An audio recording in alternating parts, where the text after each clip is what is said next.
기상청 사람들 5화 재밌더라입니다.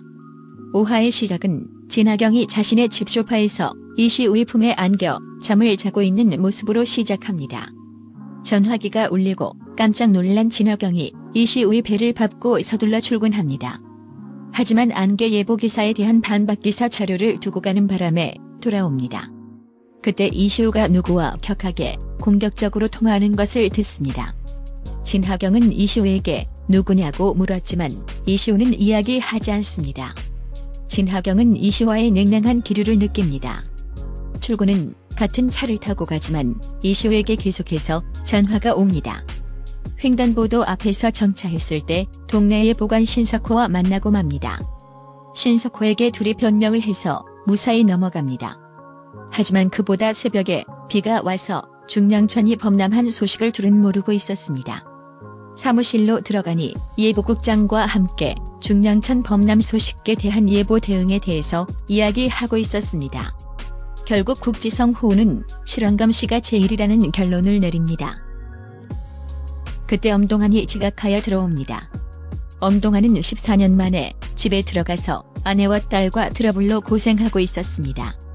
14년 동안 남편 역할, 아버지 역할을 하지 못해 적응하지 못한 엄동환은 집을 나오고 맙니다. 한편 진하경 과장은 총괄이팀에게 10년간의 집중성 호우가 어떻게 이루어졌는지 자료를 구해달라고 지시합니다. 하지만 이시우와 김수진이 다른 의견을 내었지만 진하경 과장은 그 지시를 강행합니다. 총괄이팀은 10년간의 자료를 찾느라 집중호우 에코를 놓치고 말았습니다. 그로 인해서 예보가 이루어지지 않아서 여기저기서 비를 맞고 상가에는 빗물로 인해 누전이 발생하고 빗물 펌프장에서 인사사고가 나고 말았습니다. 진하경 과장은 집중호우 예보가 안 된 것에 대해 총괄이 팀원들을 야단칩니다. 이때 김수진 통보관이 대듭니다. 10년치 자료 찾느라 실황감시를 못했다고 합니다. 결국 눈물을 흘리고 그 김수진 통보관을 이시우가 데리고 나가서 10년치 자료를 찾는 일의 목적을 알려줍니다. 그 전에 신석호 예보관이 이시우 특보에게 10년치 자료를 찾는 이유를 알려주었기에 그것을 전달해 준 것이었습니다. 이 일로 진하경 과장과 엄동환 선임은 예보국장에게 야단을 맞습니다.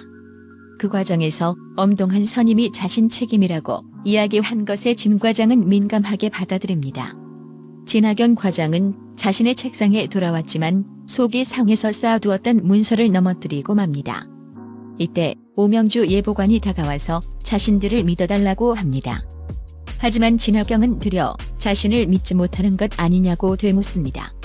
오명주 예보관은 진하경 과장이 자신을 못 믿어 하는 그 태도를 못 믿어 하는 것이라고 이야기합니다. 모두 퇴근하는 상황에서 진하경 과장은 사고가 난 빗물 펌프장을 찾았고 엄동환 선임도 거기에 가서 같이 있다가 사고가 난 인부가 무사히 구조되는 것을 보고 둘이서 술자리를 갔습니다.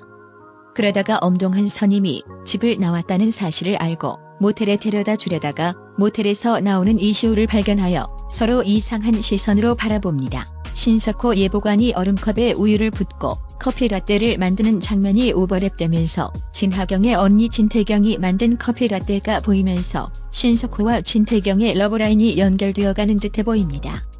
진하경의 윗집은 신석호의 집이었는데 서로는 알지 못하고 있는데 진태경이 어머니가 만든 음식을 가져갔다가 경비 아저씨도 안 계셔서 신석호의 집에 맡기면서 앞으로 어떻게 전개가 될지 궁금해집니다. 기상청 사람들도 5화가 이야기의 마무리가 아니라 6화가 이야기의 마무리인 것 같아서 함께 봐야 의문이 풀립니다. 6화 리뷰로 찾아뵙겠습니다. 재밌더라 했습니다.